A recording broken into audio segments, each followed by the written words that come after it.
is it then? Please tell these guys. It's Tony time, bitches! Welcome to Tony's MMA Corner, and today we're going to get right into it and go over the fallout of UFC 276. Now I know what you're thinking, Tony, it's already been a week. And in MMA time, that's like 8 years. Is it a little bit late to do a fallout video for UFC 276?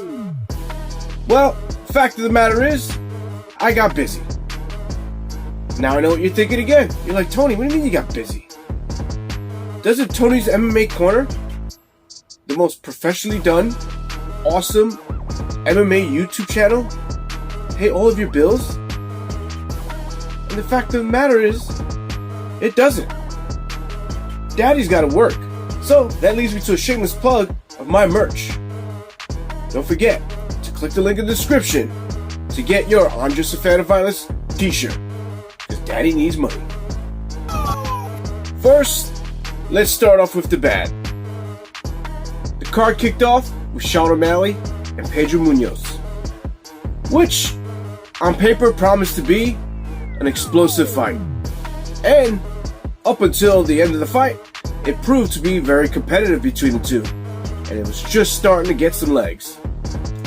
Unfortunately, an inadvertent eye poke caused a no contest and ruined the beginning of this card. Now, I personally would have liked Pedro Munoz to fight the rest of that fight with one eye. I mean, come on, you have two of them. But he decided on the smart thing to do and take the no contest and not fight a very dangerous Sean O'Malley with just one eye. So we got a no contest, but I think those guys need to run it back immediately, and I think they can build it up now.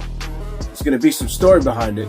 Sean's already talking trash and accusing Pedro Munoz of taking the easy way out. So we definitely have a story building there, and they should capitalize on it. Next up was the main event.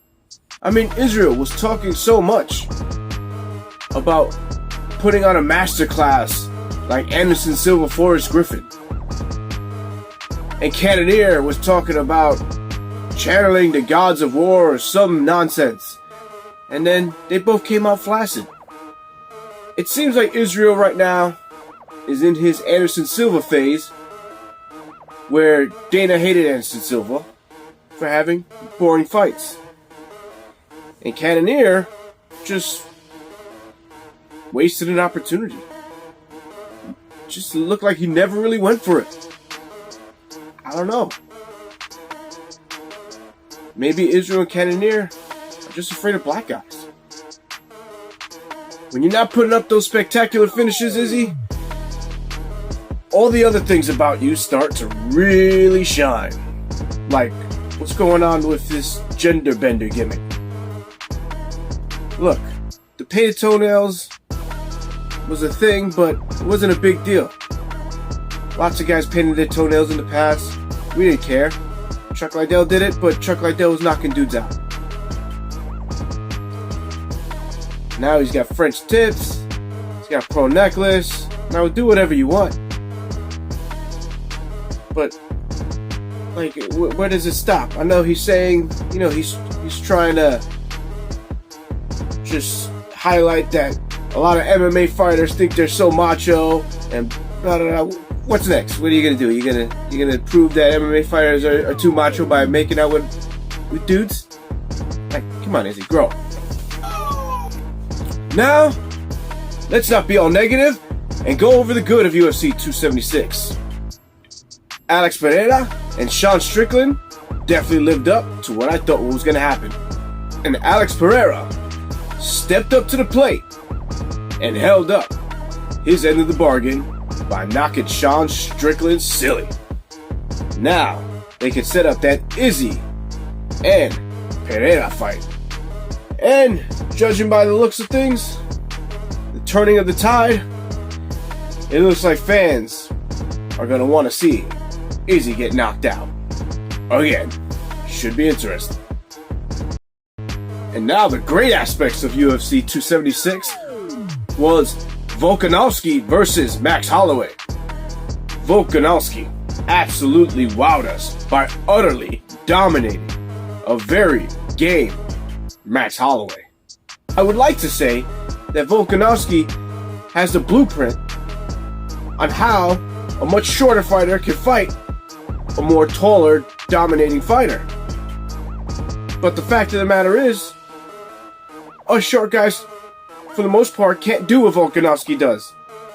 That guy is like a magical hobbit. Volkanovski seems to have cleaned out the featherweight division, and I don't think there's much left for him there.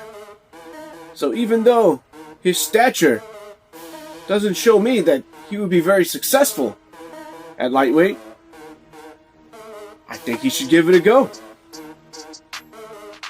and set up that lightweight super fight, champion versus champion. And when it comes to GOAT talk, I think Volkanovski is absolutely the featherweight GOAT. I mean, think about it. He's beaten Mendez, Aldo, Holloway. The only one he hasn't beaten was Conor. But nobody at featherweight has beaten Conor because Conor left before anyone had the chance to. Now, hopefully, I will not be assaulted by Conor because of that comment. All in all, I expected a little bit more from UFC 276 and more from International Fight Week. As a matter of fact, I didn't even realize it was International Fight Week until I started making this video.